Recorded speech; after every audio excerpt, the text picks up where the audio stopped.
दोस्तों, भगवान की पूजा तो सभी करते हैं।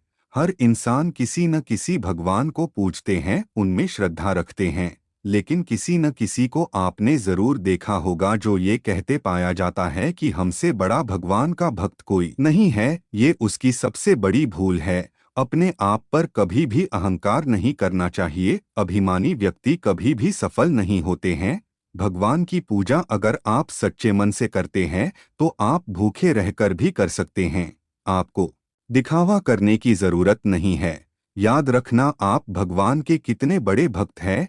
ये भगवान आपकी परीक्षा लेते हैं और अहंकार करने वालों का पूरी जिंदगी बर्बाद हो जाता है, उनकी दुर्गति हो जाती है। आइए एक कथा के जरिए सुनते हैं एक कहानी जब भगवान विष्णु ने नारद जी का अभिमान चकनाचूर किए थे। एक बार नारद जी को यह अभिमान हो गया था कि उनसे बढ़कर इस पृथ्वी पर कोई दूसरा भगवान विष्णु का भक्त नहीं है। उनका व्यवहार भी इस भावना से प्रेरित होकर कुछ बदलने लगा। वे भगवान के गुणों का गान करने के साथ साथ अपने सेवा कार्यों का भी वर्णन करने लगे। भगवान विष्णु को तुरंत इस बात का पता चल गया। वे अपने भक्त का पतन भला कैसे देख सकते थे, इसलिए उन्होंने नारद को इस दुष्प्रवृत्ति से बचाने का निर्णय किया। एक दिन नारद जी और भगवान विष्णु साथ साथ वन में जा रहे थे। अचानक विष्णु जी एक वृक्ष के नीचे थककर बैठ गए और बोले, नारद जी, हम तो थक गए हैं, प्यास भी लगी है, कहीं से पानी मिल जाए तो लाओ, हमसे तो प्यास के मारे चला नहीं जा रहा है, हमारा गला सूख रहा है। यह सुनकर नारद जी तुरंत सावधान हो गए। उनके होते हुए भगवान भला प्यासे रहें। वे बोले, भगवान अभी लाया, आप थोड़ी देर प्रतीक्षा करें।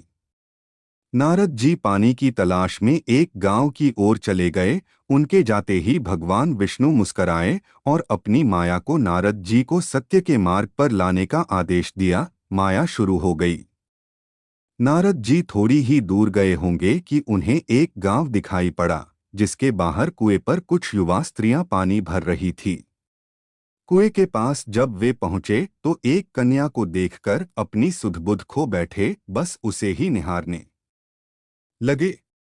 वह यह भूल गए कि भगवान के लिए पानी लेने आए थे।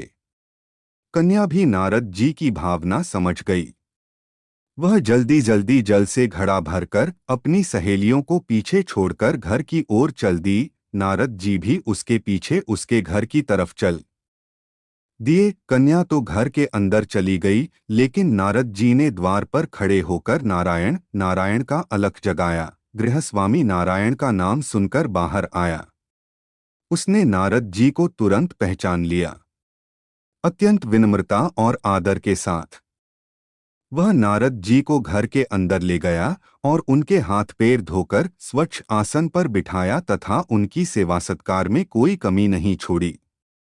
उनके आगमन से अपने को धन्य बताते हुए गृहस्वामी ने अपने योग्य सेवा के लिए आग्रह किया। नारद जी बोले, आपके घर में जो आपकी कन्या जल का घड़ा लेकर अभी अभी आई है, मैं उससे विवाह करना चाहता हूँ। नारद जी की बात सुनकर गृहस्वामी एकदम चकित रह गया, लेकिन उसे प्रसन्नता भी हुई कि मेरी कन्या एक ऐसे महान योगी तथा संत के पास जाएगी।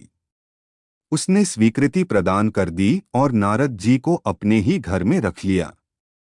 2-4 दिन पश्चात शुभ मुहूर्त में उसने अपनी कन्या का विवाह नारद जी के साथ कर दिया तथा उन्हें गांव में ही उतनी धरती का टुकड़ा दे दिया, खेती करके वे आराम से अपना और अपने परिवार का पेट भर सकें। अब नारद जी की वीणा एक खूंटी पर टंगी रहती, जिसकी ओर उनका ध्यान बहुत कम जाता। अपनी पत्नी के आगे नारायण को वे भूल गए। दिन भर खेती में लगे रहते। कभी हल चलाते, कभी पानी देते, कभी बीज बोते तो कभी निराई गुड़ाई करते। फसलें हर वर्ष पकती, कटती, अनाज से उनके कोठार भर जाता। नारद जी गांव के एक संपन्न किसान माने जाने लगे। वर्ष दर वर्ष बीतते चले गए और नारद जी की गृहस्थी भी बढ़ती चली गई। 3-4 लड़के लड़कियां भी हो गए। अब नारद जी को एक क्षण की भी फुर्सत नहीं मिलती थी। वे हर समय बच्चों के पालन पोषण तथा पढ़ाई लिखाई में लगे रहते अथवा खेत में काम करते रहते थे। अचानक एक बार तेज बारिश हुई, जिसने कि दिनों तक बंद होने का नाम ही नहीं लिया। बादलों की गरज और बिजली की कड़क ने सबके हृदय में भय उत्पन्न कर दिया। मूसलाधार वर्षा ने गांव के पास बहने वाली नदी में बाढ़ की स्थिति पैदा कर दी। चारों ओर पानी ही पानी फैल गया। कच्चे पक्के सभी मकान ढहने लगे, घर का सामान बह गया, पशु भी डूब गए, उनके व्यक्ति मर गए। गांव में त्राहि त्राहि मच गई। नारद जी अब क्या करें? उन्होंने भी घर में जो थोड़ा कीमती सामान बचा था उसकी गठरी बांधी और अपनी पत्नी तथा बच्चों को लेकर जान बचाने के लिए पानी में से होते हुए बाहर निकलने लगे। नारद जी बगल में गठरी थामे, एक हाथ से एक बच्चे को डोट पकड़े और दूसरे हाथ से अपनी पत्नी को संभाले हुए थे। पत्नी भी एक बच्चे को गोद में और एक का हाथ पकड़े धीरे धीरे आगे बढ़ने लगी। पानी का बहाव अत्यंत तेज था तथा यह भी पता नहीं चलता था कि कहाँ गड्ढा है और कहाँ टीला। अचानक नारद जी ने ठोकर खाई और गठरी बगल से निकलकर बह गई। नारद जी गठरी कैसे पकड़ते, दोनों हाथ तो घिरे थे। मन मसोड़कर सोचा फिर कमा लेंगे। कुछ दूर जाने पर पत्नी एक गड्ढे में गिर पड़ी और गोद का बच्चा छूटकर बह गया। पत्नी बहुत रोई, लेकिन क्या हो सकता था?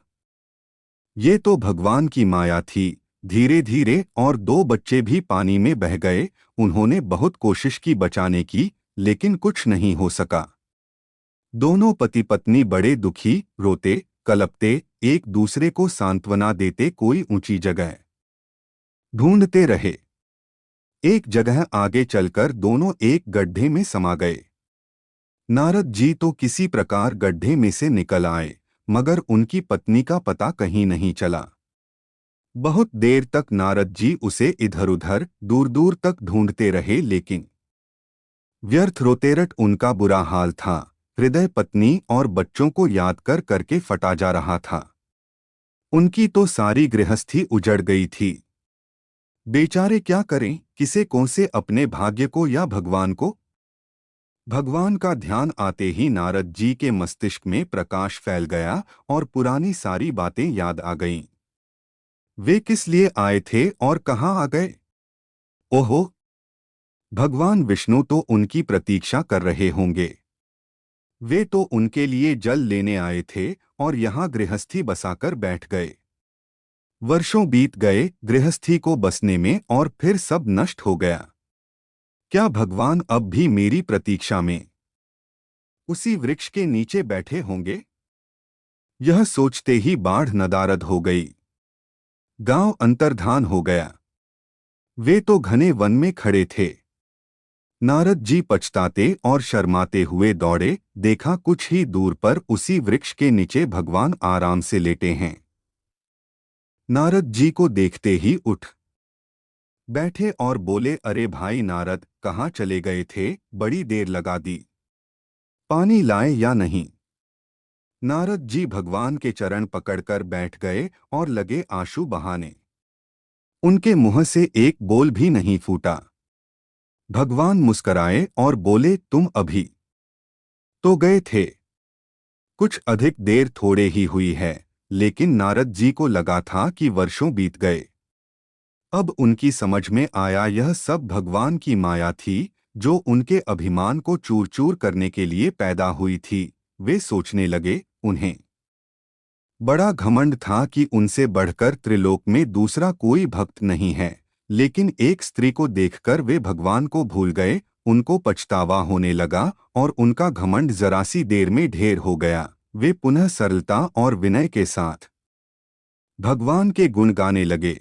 इसलिए कहा गया है कि अपने आप पर कभी भी अहंकार नहीं करना चाहिए। इस दुनिया में कोई श्रेष्ठ नहीं है। केवल भगवान को छोड़कर इस पृथ्वी पर जो भी होता है वो सब भगवान के माया के अनुसार होता है। उनकी माया कब क्या कर दे कोई नहीं जानता। दोस्तों, जिंदगी को आसान बनाओ, कठिन नहीं। तो दोस्तों, अगर आपको यह जानकारी पसंद आई हो तो प्लीज़ हमारे चैनल को सब्सक्राइब कर दीजिए। हम आपके लिए ऐसे ही प्रेरणादायक कथा कहानी लेकर आते रहते हैं।